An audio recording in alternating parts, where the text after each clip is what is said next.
You're listening to Civic Media.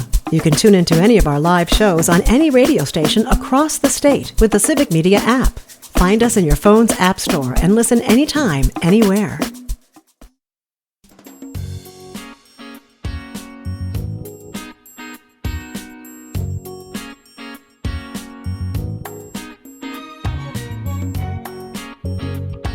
Live across Wisconsin on Civic Media, you're listening to Mornings with Pat Kreitlow, powered by Up North News. Now, from our Lake Wissota studio, here is the founding editor of Up North News, Pat Kreitlow. Hey, good morning. It is 7:06. Nice to have you back here up north on this Tuesday morning, August 26th.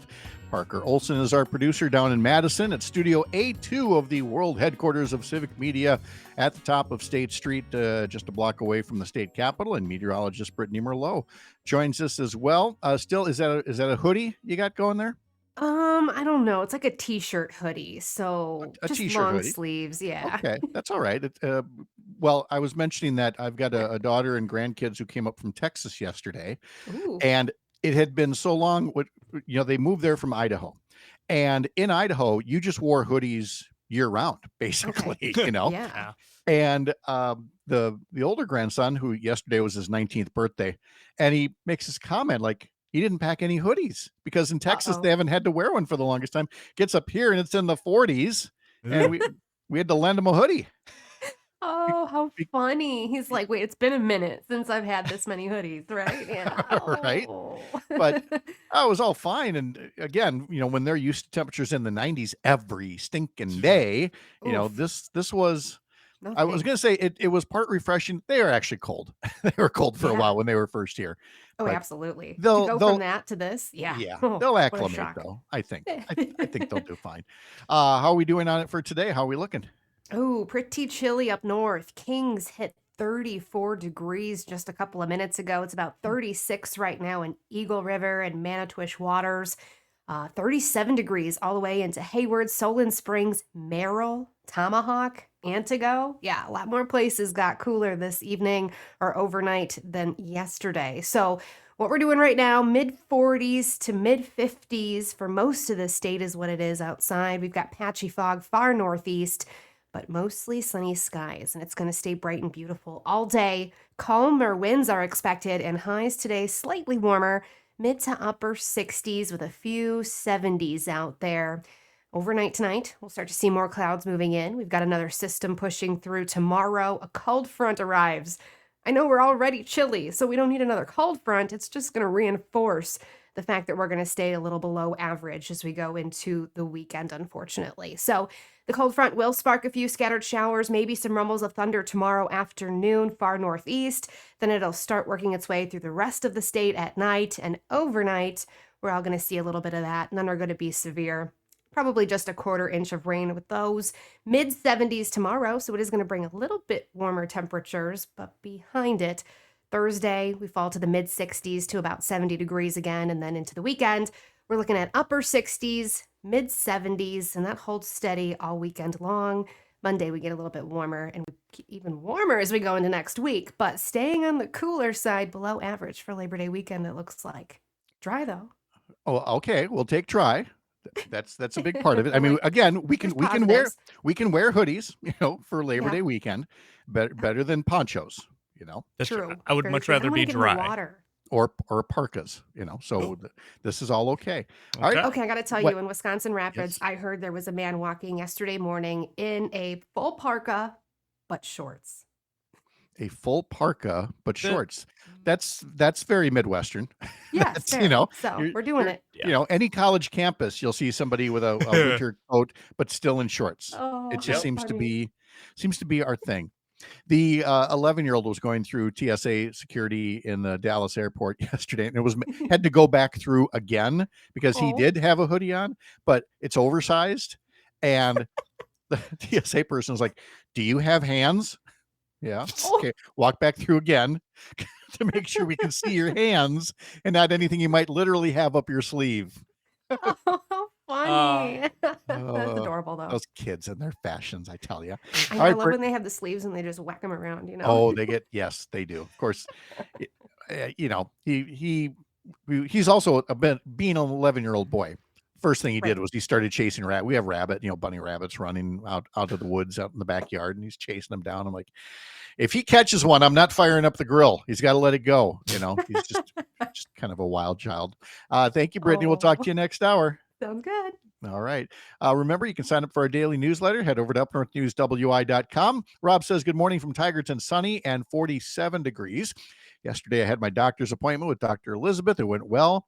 Yesterday afternoon, had a mowing job. I have mowing jobs today in Wittenberg. He said, yesterday I mowed lawn. I had my sweatshirt, and it truly felt like autumn. I had to get my jacket and coat in the truck and get them washed for fall. And he says, remember 2 years ago, it was very hot on Labor Day weekend, near 100 degrees, whereas Tigerton was down to 46 for an overnight low last night, which, yes, is definitely chilly, but not the 30s that Brittany was just telling us about in certain communities here. Also from the mailbag, let's see, from Jonathan talking about the Trump bill. The Trump mega bill is actually pretty popular. So many Wisconsinites are proud and excited for this bill. I am one of them. Woke is dead. The Democrat Party is dead. The money flow from laundering is done. The globalists are finished. America is being restored, and I am proud to be part of it. So there's that from the mailbag today. Let's go to sports. The Milwaukee Brewers have a series going on right now against the Arizona Diamondbacks at American Family Field. The game featured two different 5-run rallies. The first one was by the Brewers in the third inning, scoring 5 runs. And then they added one more, and Arizona was down 6-0 before they had their own 5-run rally in the 6th inning. But then Caleb Durbin homered for the second straight game. There was also a home run by Andrew Monasterio to help the Brewers beat the Diamondbacks 7-5 last night. Monasterio and Christian Yelich and William Contreras each had 2 hits as Milwaukee continues to lead the National League Central Division. Jacob Mizorowski is on the mound tonight for Game 2, and the pregame for that begins at 6:05 this evening on several stations across the Civic Media radio network. And then, Parker, what was I saying before in terms of roster cutdowns for the Packers today? From 90 to 53? Yeah. I believe is what I said last hour. Yep. I think that's so we right. should be looking for those notes today. And again, I don't know well enough. I mean, I know there's a practice squad. I assume some of them become part of this practice squad. I don't know how big that is. I believe so. I think it's 7. And then what? I mean, for all of the others, do they just go back to, driving truck or whatever they were doing? Yeah, that is kind of the because I always think squad of like 16. Kurt Warner. I guess is there a movie coming about him? How he went from like bagging groceries one year and to Super Bowl MVP the next year when he came That on should board for be the a movie. Rams to help them win the Super Bowl. Yeah, I don't know if it is, but it should be. it was a very unique Cinderella story. Yes, without a doubt. So again, we'll look for the Packer roster moves, and let's see. Mike Clemens is covering training camp in Green Bay, and will tell us more, if not later today, then tomorrow, what to look for cutdowns from the Packers. We've been following a story that came up earlier this morning about Vice President J.D. Vance is apparently coming to La Crosse. The early reports said Tuesday, but I've also seen a report that said Thursday. So I'm still waiting to see any final details here. But we will be eventually seeing the vice president somewhere in the La Crosse area at a steel fabricating facility that was not yet named in the early reports, here to talk up the big bloated boondoggle, the thing that one of our commenters said was actually pretty popular when there's actually no polling that says that it's popular, and is going to try to prop up the idea of giving massive tax breaks to the wealthy, and you pay for it, and so do our grandkids, by jacking up the deficit to record amounts. So along with having to prop that up, he's having to prop up the congressman for this area, Derek Van Orden from the 3rd Congressional District. And again, we've got a congressman who is saying things like, there are no cuts to Medicaid in this bill. Nobody who deserves their Medicaid benefits will have their Medicaid benefits cut, and other fantasies. And so whenever J.D. Vance and Derek Van Orden do this, and I assume Derek Van Orden will be there. It'd be news if the congressman is not there when the vice president comes to your district.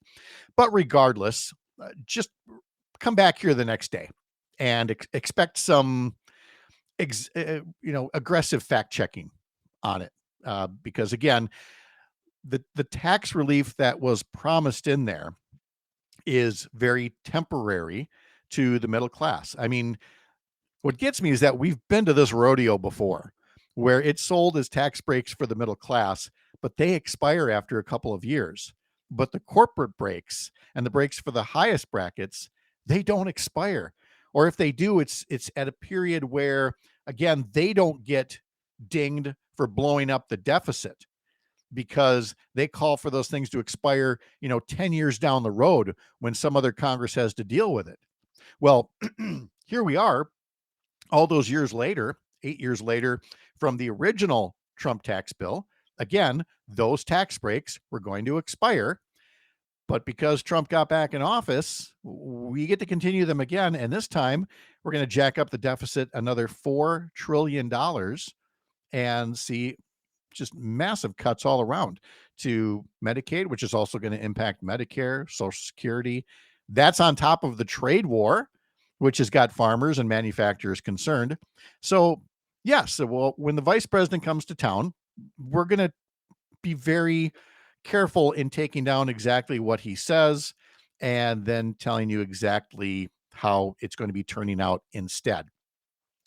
There is, rightfully a lot of concern out there right now with some of what, Trump is putting out. For example, taking over 10% of Intel. That's not going over well with some conservatives who can't seem to figure out why Trump is embracing socialism.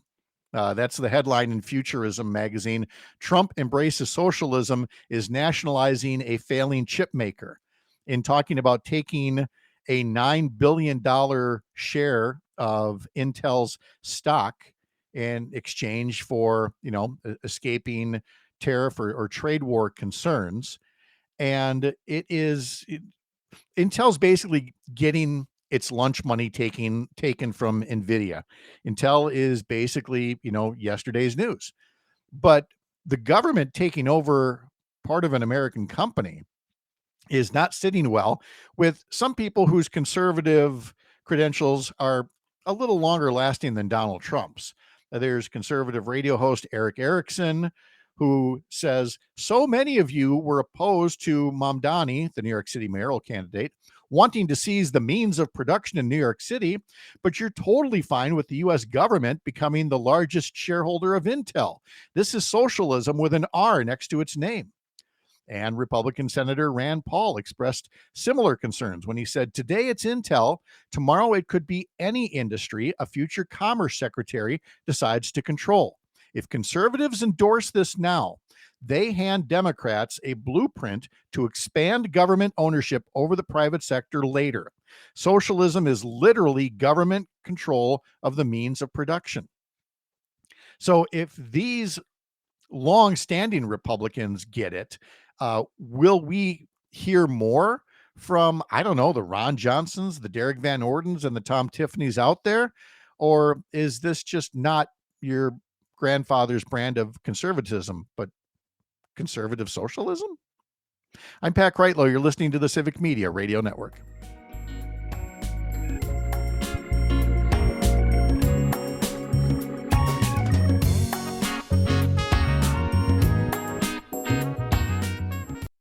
You're listening to Civic Media. Stay up to date on the latest news and information for your local community and Wisconsin by signing up for our free email newsletter. Visit civicmedia.us/email to get started.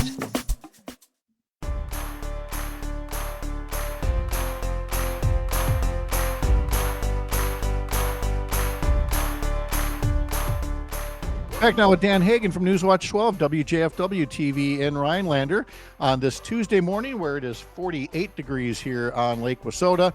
It is 51 in New Richmond in front of Busy Bean Coffee, and closer to Dan at the Briar House Coffee Shop in Rhinelander on Keenan Street there. It's a cool 42 degrees in Rhinelander right now. Mr. Hagen, how are you?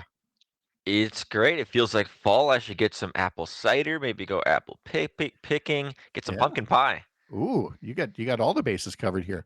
We were talking coffee during the break here, and you said something that I'd not heard from anybody before. But then last hour, I didn't know much about cell phones in classrooms. So I'm learning all kinds of things today. I'm learning that Dan Hagen puts a little touch of maple syrup in his coffee. That's right. So I got some coffee right here. That doesn't look Cofa like coffee. That looks like chocolate milk. Well, I put some whole milk in there, Okay. and I put some maple syrup, and I do that with my coffee every morning, and it's great. And I can't stand the coffees at there's a lot of fine local establishments here that a lot of people enjoy, but it's usually too sweet for me. So I That's just the guy who's putting maple syrup in his it's just like coffee. it's like a teaspoon. Okay. Just enough for flavor and not to make it too If you sweet get for a you. mocha like at a normal place, like Yeah. it's gonna be like a freaking sugar bomb. I can't handle it. Yes. And when I do get a mocha at a place, that's exactly what I'm looking for, is something like that. But again, I'm not going to do that every day because I mean, I don't even know what they go for now, 6, 7, $8, Hmm. for a beverage that is, what's the old saying? The business model for coffee shop: beans, water, profit. It You right. know. It seems I'm so frugal as a person, so Mhm, yeah, I get by with the coffee that I make and I like it. mhm. And probably Okay. saving some money down the line. I suppose.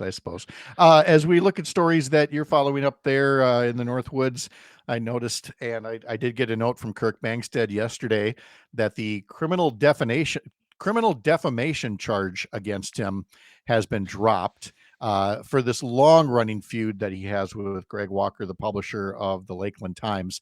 Uh, there's still a lot to be said about Kirk Bangstead and either his legal woes or his legal harassment, depending on, how you want to look at this.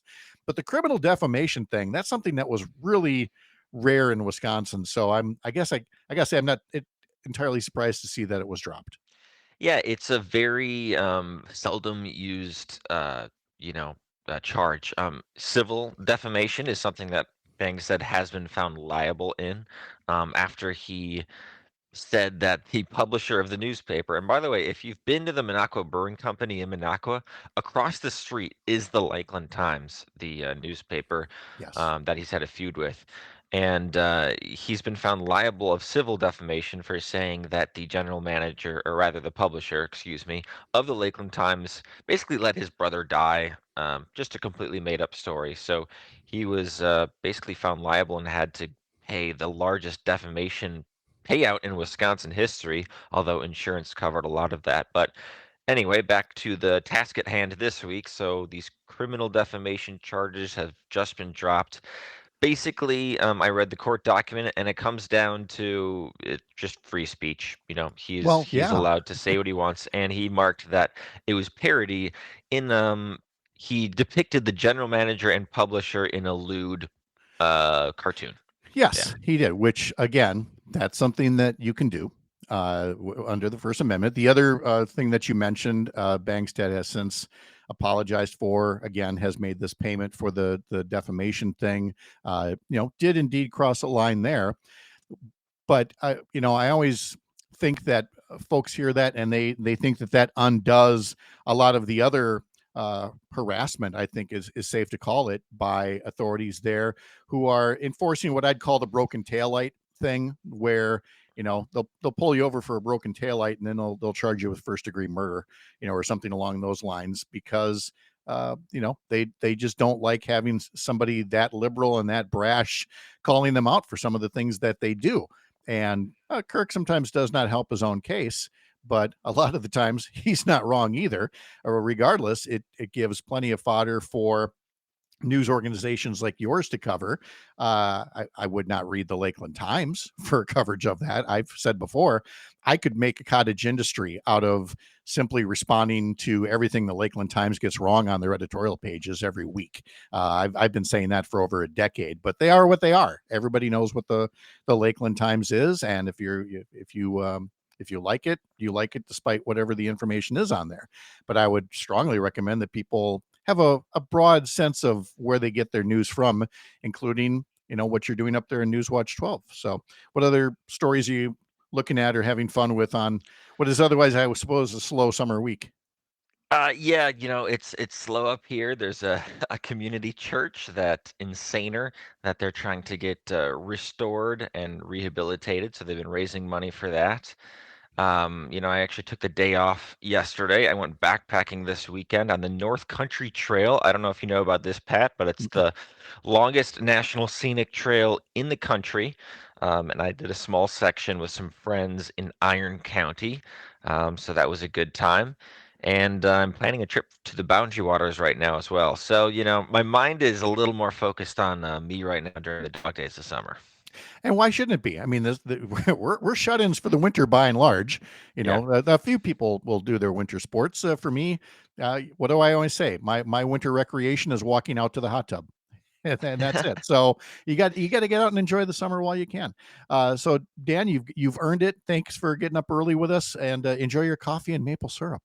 Of course. And I wore this, fleece for you, Pat, just The to, Fred Flintstone yeah, fleece is for the alive and well. nostalgia. We love it. We Thanks, love it. Pat. Thank you, Dan. Talk to you later. In a moment, we're going to talk to Hans Breitenmoser. We're going to talk to Sheila Everhart from the Wisconsin Agricultural Tourism Association. Jean Bahn will be joining us as well to talk about event barns and the ways that the Wisconsin legislature could be doing better things for farmers who want to diversify what they do as part of the rural economy. I'm Pat Kreitlow. This is the Civic Media Radio Network.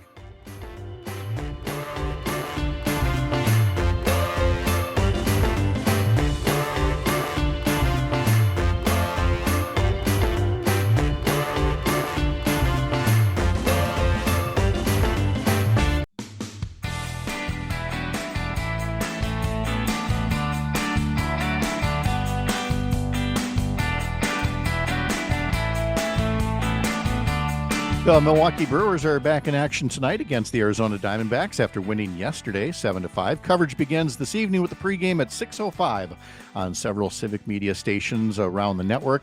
A reminder as well, here at Up North News, you can sign up for our Sunday morning newsletter about Wisconsin politics, other political stories.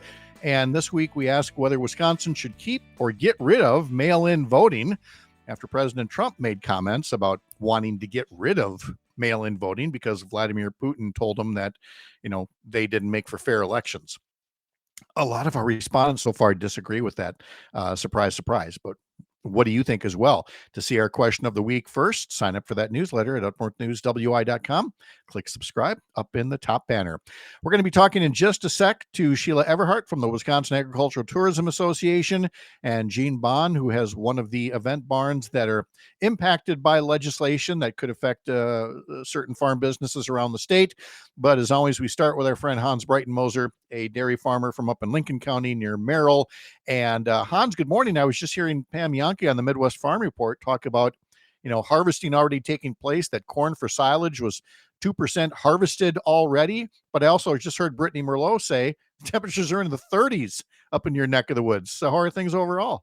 Cold. They're cold up here, up in my neck of the woods. You guys were talking about hoodies earlier, and my daughter walked in and was underdressed as usual, and so I loaned her my hoodie because she had to go outside and deal with her horse and so forth. So yeah, it's cold. It's like 39 degrees up here this morning. Yeah, and we're both without our hoodies because we had youths who needed those instead. So yeah, all right, that's fine. Oh, Parker. I came prepared. I've got my hoodie. That's true. Parker does have a hoodie on there. But things are good up otherwise by you in terms of field work. Yes. As a matter of fact, we're going to start mowing fourth crop of our regular hay stands today, and the second crop of the new seeding today as well. So we've got this will be likely the last hay crop that we make. And then, corn silage harvest for us will probably begin in maybe 2 weeks, depending on what the weather does. Yeah. Okay. Yeah. Third cutting for hay is 89% complete around the state, according to the new ag figures. And fourth cutting is 31% complete so far. And not everybody, depending on the season, necessarily gets four cuttings throughout the season, do they? Yeah, no, though for sure, and it again it depends on the weather. But if we can get started early enough in spring with first crop, which is to say getting that first cutting done in the last week of May or the first week of June, that sort of sets us up for success. And there are some hay meadows that are questionable whether they really paid to cut or not. But most of them look halfway decent. We should get a halfway decent crop, and it should be decent quality as well. Sounds good. And we've talked before about, farmers being able to diversify their businesses for things like tourism and events. And that's where we bring in Sheila Everhart from the Wisconsin Agricultural Tourism Association. Jean Bahn is here as well. She has Farmview Event Barn in Berlin. Sheila, Jean, good morning to both of you as well. Morning. Good morning. Sheila, let's pick up where we've spoken before about the overhaul in Wisconsin's liquor laws, Act 73 from a year or two ago. And it had a dreadful impact on basically event barns in the way that it restricted the number of events they could do without having to go through all the hoops for a liquor license. And there's been this talk of having so-called trailer bills, follow-up bills that would address this inequity. But Sheila, is there any progress to report on that so far? I'd like to report that the citizens and voters are really reaching out to their elected officials. The constituents have sent 698 letters forward to Madison saying, hey, elected official, we want you to correct this injustice of Act 73. We're moving into Labor Day, and we want to talk about economic liberty and the opportunity to earn a living. We want to talk about diversification for family farms. And this Act 73 really just strangles a working farm that is seasonally temporary permitted, that is not interested in having a liquor license. They are interested in renting space. So we want to talk about this with our elected officials, not only the impact on the farmer, but the impact on the consumer, and what Act 73, how the impact is on the taxpayer. Okay. I think a lot of people don't understand that Act 73 created a whole nother division in office at the Department of Revenue that is going to be specifically for alcohol enforcement. And it's going to cost the taxpayer additional money. Well, let's get Jean's perspective on this. Jean Bahn, you've got Farmview Event Barn, and so you can talk a bit personally about what the change in the law through Act 73 has done to you and others, right? Yeah, especially now this year, consumers are becoming more aware of this. So typically by this time of year, I am just about fully booked for the following year.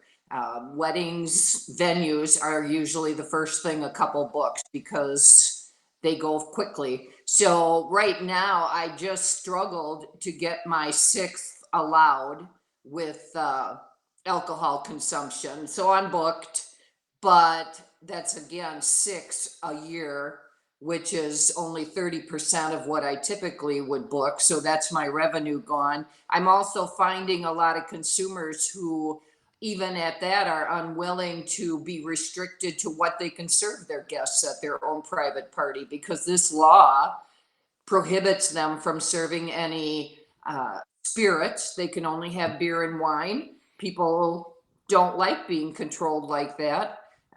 And they're finding too that it's going to cost them a lot more money when they have to go to a place for their private party, but go to a public place that sells alcohol, and the additional costs that costs them for that part of their celebration. It's much more expensive than if you go legally purchase it yourself at a Costco or something and serve it to your guests. So it's hurting.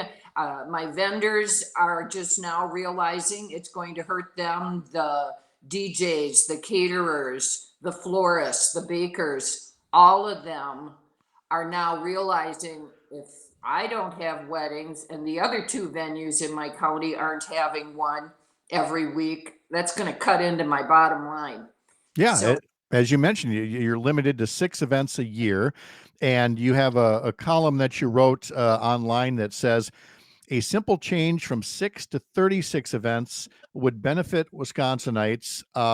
This would basically cost the state nothing other than bringing in more tax revenue, help farms stay viable. Consumers would regain some of these options that they've lost. And so, Sheila, that's where we're looking right now is a bill that would go from taking that limit from 6 to 36. Is that what we're hoping to get passed here?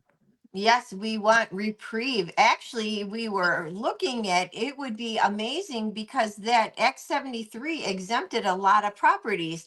We're kind of really perplexed as to why a working farm can't be exempt if there is a hotel, motel, bed and breakfast are exempt, a campground is exempt, a vacation rental is exempt, property, private yards, parking lots, anywhere around a professional stadium is exempt. So, quite easily, let's just exempt a working farm that offers seasonal, temporary, permitted private events that helps the farm diversify. So simple, one sentence, easily done.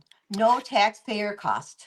Hans, again, you've talked about allowing farms to diversify in different ways, and I would imagine that this has been a hot topic up in your part of the state as well. Yeah, and it's because a lot of farms up in my neck of the woods have switched gears and aren't milking cows anymore and so forth. And I think the other thing that is important to remember in this is the historical aspect of it, which is to say a lot of these event barns are old bank barns. They're old barns that have that were built in the late 1800s, early 1900s. There's a lot of history there, and maintaining a barn like that costs money. And so it has to, sort of be reinvented to make sure that there's enough income to keep a roof on that barn so it doesn't fall down and we have more urban blight than we already have. So that I just feel like there's anything that keeps these old barns standing and in good condition is something that would be good for the rural landscape for sure. Jean, do you want to piggyback on that as far as the cost to upkeep? Yeah, our barn had sat empty after we got rid of our dairy herd for about 10 years. And an empty barn just does not hold up. So absolutely, how am I going to maintain that facility? I have so many other fixed costs that my insurance isn't changing because I'm only having 6 a year and many other things. So it's going to be difficult to come up with the extra cash. The volatility of our crops here on our farm, we have a great corn crop too. I heard you talking earlier, but quite a bit is down flat after the big storm last Saturday. Or the Saturday before. So yeah, the money is gone and it's really difficult to think of ways to replace that. Sheila, what's the easiest way that folks can show their support for this issue? Well, really hook on to Pat's website here and click on the link for the quorum to send your voice directly to your representative and senator. Like I said, there were 698 letters sent so far. Join us, let your voice be heard. Reach out to your elected official, whether it's your Republican senator or your Republican representative, and our Democratic senators and representatives. Really just reach out and talk to your neighbor. Let your consumers know that, hey, your brides and grooms, this is going to cost you a lot of extra money for future weddings. And not only that, it is going to impact the on-farm wedding industry overall. And Wisconsin has been a leader in agricultural tourism. We have been having on-farm weddings since before we were a state in 1848. This business model of private events on working farms has been operational for 41 years with absolutely none documented issues or problems. And so why did this have to be changed? It didn't, other than somebody had an issue or spite. And it's a dangerous precedent. I mean, they're starting now to control what you can drink based on where you are and who owns that place. I just look at it from that perspective. This is, to me, quite serious that they feel they should have the power to do that. Mm-hmm. Jean Bahn has the Farmview Event Barn in Berlin, and Sheila Everhart is with the Wisconsin Agricultural Tourism Association. Hans Breitenmoser, as always, joins us from up in Lincoln County, and we always get such a good education on all the many topics that can make for a stronger or a weaker rural economy, depending on which way our lawmakers want to go. Hans, Sheila, Jean, thank you all very much. Appreciate your time today. Thank you. Pat. All right. Have a great day, everybody. All right. Well, we will pause here, and in our 8 o'clock hour, we will be talking to Dan Schaefer from the recombobulation area. He's also the political editor for Civic Media. And along with some of these political topics about what the legislature could be working on, we'll also talk about classroom bans on cell phones as we start a new school year. I'm Pat Kreitlow. This is the Civic Media Radio Network.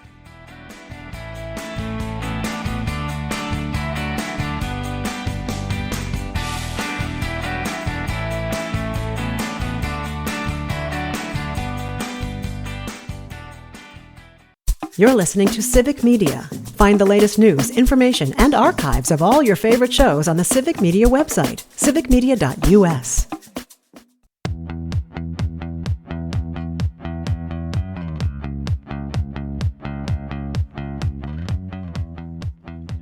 Time for us to go way up north, as we do each week at this time. And joining us this week from the Ashland area is State Representative Angela Stroud. Angela, hello, how are you? I'm well, thanks. Good morning. Good morning. Nice to see you. And, you know, we're in that period after the state budget, before the fall session really gets kicked off. And looking through your Facebook posts, I see a lot of town halls, a lot of opportunities to give a listen to folks. I hope you're drawing a few attentive crowds out there for your ability to talk about what's happening in Madison. You know, I always do. It's amazing to me how many people will show up to have a conversation about the issues that matter to them. So I do a lot of town halls. I think they're super important in a democracy. But I'm always stunned. You know, this town hall in Washburn that regularly happens, there can be 100 people, standing room only. It's really incredible.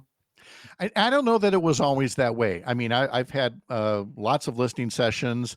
One or two of them would have a pretty good sized crowd, but I feel like more people than ever want to come to things like this because they feel both motivated and maybe they first felt a little powerless and realized that they could go talk to a legislator like you and learn more about, you know, what exactly is happening in Madison and Washington, Madison, Washington, D.C. Yeah, you know, I think that we've kind of lost sight of what's needed in a democracy. You know, we think of it in the last, I don't know when it started. I won't pick a date, but it's like you vote and that's pretty much it. And that's really not what democracy was ever supposed to be, or what it should be, or what it needs to be to make it healthy. And it's one of those things where sometimes you don't know what you had till you could see that you might lose it. And, I think that's part of why in this moment, people are waking up and saying, like, what would it mean to have an actual thriving, responsive democracy? And one of the things I get most at these town halls is, wow, you're so available. You're always responding. You're always available to listen to me. Like, where are our other representatives? And I always tell them that's an excellent question, and you should ask them that. You noted in a post this summer when talking about the state budget debate that being a faculty member yourself, you took it personally that there was a Republican provision about a workload requirement for UW faculty. Can you explain a bit about, that kind of level of micromanagement from politicians that should certainly concern all of us? I appreciate this question so much. The state has all kinds of contradictions built into it. And, and the Republican Party in particular has contradictions. They say things like, we don't like red tape. We don't like bureaucracy, unless it's about the UW system. And then we want to create all kinds of red tape and bureaucracy because what we like less than that is higher ed. And also they're creating this administrative burden that means they're going to have to hire more staff. So every argument I have heard when I sit in committee for higher ed that they're constantly making on the Republican side, they just undermine that by passing this provision in the budget that would micromanage at the university level, the campus level, the workload of faculty. And to explain how absurd this is, like Northland College, where I worked, that closed this year, tiny college, 500 students, 47 faculty. At that scale, we couldn't figure out a standard workload across the entire faculty because every faculty member is different. They're doing different forms of service, different forms of engagement with students, in my floor speech on this, which I was very fired up about, I pointed out the workload of a faculty member isn't just teaching. It's so many other things that help keep a college running or a university running. And so the idea that the legislature in all its infinite wisdom is going to come in and decide a one-size-fits-all workload requirement is not just absurd, it's insulting, and it's a complete violation of how we should be operating. Excuse me. No, that's fine. Again, you only got 2 minutes for the floor speech in the assembly, so I'm letting you get out whatever you want to get out now. It was 120 passionate, intense seconds, I can tell you. So we're talking to the State Representative Angela Stroud from Ashland. And but before we go, along with the listening sessions, there are those other positive aspects of being a legislator that I remember so well. You attended, for example, the opening of the Bad River Health and Wellness Center to strengthen that community. And what a contrast to see you doing that, participating with the Bad River, versus what we're getting from Congressman Tom Tiffany, the Senate President, Mary Felskowski, and others who are attacking the Lac du Flambeau community for trying to protect some degree of sovereignty on their land. Look, if I were in a position, I'd rather be in your shoes, trying to help these communities to grow and flourish. Not only is that what you would expect from any representative, right? These are our constituents. So the idea that you would demonize a segment of them is unethical. But also the federal government made treaties with these sovereign nations. And those treaties mean we have a legal and moral obligation to live up to what we said we would do. That's not partisan. That's just ethical. And so it is a great honor to represent Bad River and Red Cliff. And you do that by having relationships and figuring out what each side needs and, working together. And so I see it as one of the great honors of representing this district, and the animosity that other representatives seem to have toward tribal nations, I think is indicative of a real failure of moral leadership. And people really should call it out more and recognize it for what it is, which is it's racist, it's insulting, and it's extraordinarily problematic. Glad to hear glad I don't just have to hear myself say this over and over again. I've left us less than a minute here, but you were at a school board meeting last night. And again, the overview of it was that school districts continue to struggle and that the latest state budget is not that much more helpful. Yeah. In my district, the biggest problem we have is property values keep going up. And that's just because property is increasing. That's not anything the school board's doing. But what happens when property values go up and the state fails to do its part to fund general aid for students is that now what taxpayers are going to see is that the school district is taking more. But that's not the school district's fault. That's the failure of Madison. And what I fear is that we're in this moment where Republicans have been pretty savvy and they're finding ways to get people to demonize public schools so that it makes it easier to pass things like voucher systems, which otherwise people find really objectionable. Yeah. So I think this is part of a larger strategy. State Representative Angela Stroud joining us from way up north in Ashland. Representative Stroud, good to see you. Thank you very much for your time. Great to see you. Thanks for having me. You bet. Safe travels. Thank you very much. We'll be talking to Chad Holmes and Dan Schaefer and an updated forecast from Brittany Merlot coming up after the 8 o'clock news. I'm Pat Kreitlow. This is the Civic Media Radio Network.